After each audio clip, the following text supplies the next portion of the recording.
This project video identifies how we're going to set dependencies. Actually, we've already set dependencies. We now want to adjust durations. We're going to reset some of the predecessor dependencies. You must have at least 5 parallel subtasks, and then we're going to assign resources. So let's get over to this. So we went through the last video and we started identifying that there are some durations that we can alter, like meetings. Meetings are typically done in a day. Typically you could use set them for an hour, but it doesn't really help us prove the point here. But we can set some of those because they're almost like milestones. You could even say that the charter signed is sometimes identified as being a milestone, and you might put 0 day so it shows up as a milestone. We could say the same thing about the plan is approved, because that's a very big step. And we could go down here. Start classes is also a milestone, so let's just set that. And then we want to come down here, and we've already set that the end of the project plan. Lesson learned and some of these others could be a process or a series of meetings that might last several days. So we'll keep that the way it is. But just doing that, we've shaved off quite a bit of time on our overall project plan, and we're now at January 6th. So we're a month off of where we need to be. So by making at least 5 subtasks parallel, we can probably pull the schedule in to meet the end date. Now the way to do that is, let's identify some tasks that could be done in parallel. Well, after we have the initial meeting with the sponsor is the one that approves for the resources to be spent on this project, and resources means hours and people's time, as well as physical resources, money spent, that kind of thing. Usually what you do first, though, is you take a look at some of the similar projects that are similar in nature, and you do some research and say what worked on other projects, what didn't work, what can we capitalize on, and what can we avoid the pitfalls on.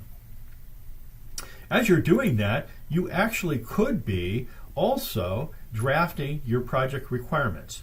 So on the draft project requirements, do a right click, go down to the information tab.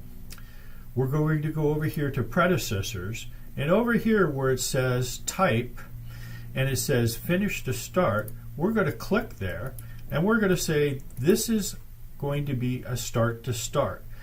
Now right off the bat, we probably aren't going to be able to identify project requirements on day 1. So we're going to give this a 1-day lag time, which will identify after the first day, we can start developing and listing those requirements. So we're going to select OK, and you'll notice how it shifted things. You'll notice over here in the predecessor column, it says 4SS plus 1 day, which stands for 4 days start to start plus 1 day lag. You'll notice over here in the Gantt chart view, it also went from a finish to start is now a start to start relationship with a 1 day gap here, showing that we're doing things in parallel. That's the first step. So with this, I'm going to let you identify the other 4, and they can be anywhere. Logic and common sense plays a huge role in project management. So identify those other 4 areas or subtasks that you can make in parallel, with your goal being you want to pull this date back to December 4 or earlier. Okay? So the second thing I'm going to do, or the next thing I want to do, is go ahead and assign resources. I've identified in the instructions that every subtask must have a resource, and I gave you a list of resources that you can assign. Obviously, the initial sponsor meeting is probably going to be set up by the project manager. So what we're going to do is we're going to right-click on the task name, go to information. Over here on the resource side, we're going to type in project manager. And you'll notice over in the Gantt chart, it automatically says project manager. Now, I forgot to do something when I was there. On most projects, you want to make sure that people aren't over allocated, because at the end of the day, or after we get our project plan approved and optimized and approved, we will then go back to the sponsor and say, these are the resources we need to do this. And we have put everyone on the project at 80%.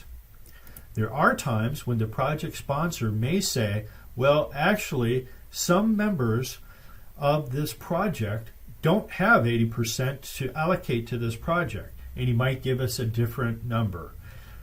So for right now, when we're building it out initially, we put 80% for everybody.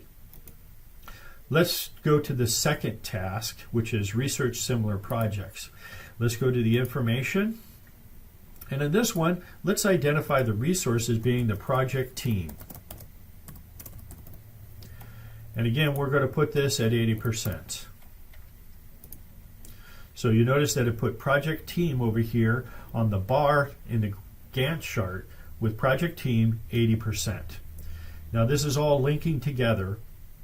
At the after the project has been identified and the sponsor says, yes, I agree to this, I like the end date, or I don't like the end date, or I have too many resources allocated, we need to adjust. There is a process for doing that, and that's up here in the resource section, and it's called resource leveling. This is a pretty radical step, though, and is only done after you have obtained approval from the sponsor to do that, because it will adjust everything accordingly. And that's the end of this video.